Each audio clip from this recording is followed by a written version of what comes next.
අද දවසට ලැබුණු විශාල කාබනික අපද්‍රව්‍ය තොගයක් දවසක් දෙකක් ඇතුළත සම්පූර්ණයෙන්ම ප්‍රතිචක්‍රීකරණය කිරීමට කීටයා භාවිතා කරන අවස්ථාවක් තමයි මේ වල දකින්නේ.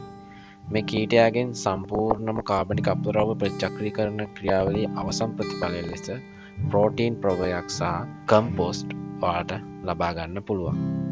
සාමාන්‍යයෙන් මේ ක්‍රියාවලියේදී දවස් 10ක් 12ක් ප්‍රමාණයක් තුල මේ සත්වයා කාබනික අපද්‍රව්‍ය ආහාරයට ගන්නවා.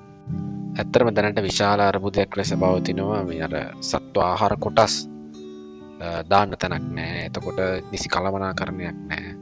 දවස් 2-3 ගියාට පස්සේ ගඳ ගන්න පටන් ගන්නවා. ඒ ක්‍රියාවලිය හැම දෙයකටම සොලියුෂන් එකක් ලෙස ඒ කියන්නේ හැම දෙයකටම විසඳුමක් ලෙස මේ කළු සෙල් දාළු කීටයා භාවිතා කරන්න පුළුවන් කාබනික අපද්‍රව්‍ය.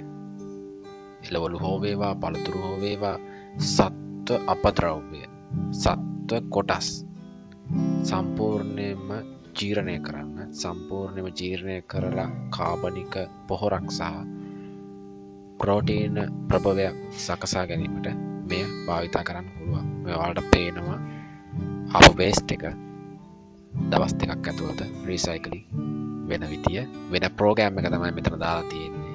මම ආයෙ දවස් දෙකකින් වාට වීඩියෝ එකක් ගේන්නම්. එතකොට මේ ටැංකි වලට අපද්‍රව්‍ය එක් කරන කොටස් තමයි මේගොල්ලෝ දකින්නේ. හැමෝම අහලා තිබ්බා සම්පූර්ණ වීඩියෝ නැති එක සම්පූර්ණ වීඩියෝ තියෙනවා මේ ක්‍රියාවලියේදී part of part එක කියන්නේ කොටස් තමයි ඔයාලට දෙන්න වෙන්නේ. මොකද තනි ක්‍රියාවලියක් නෙමෙයි මෙතන සිදු වෙන්නේ. එක ක්‍රියාවලියක් සිදු වෙනවා ෆ්ලයි කේජ් එක ඇතුලේ. අනිත් ක්‍රියාවලිය සම්බන්ධ වෙනවා ෆ්ලයි කේජ් එකෙන් එළියේ හැචරියේ. ඒ කියන්නේ බිත්තර හැච් කරන රූම් එකේ. ඊටු සම්බන්ධතා සිදු වෙන්නේ මේ ටැංකි වල. ඕගනික් වේස්ට් එක රීසයිකලින් වෙන තැන ප්‍රොසෙස් එක. එතකොට ඊළඟ කාරණාව ඩ්‍රයර් මැෂින් එක. ඒ වගේ කොටස් 4-5කින් තියෙනවා මම ඉස්සරහට ගේන්න ඕනේ.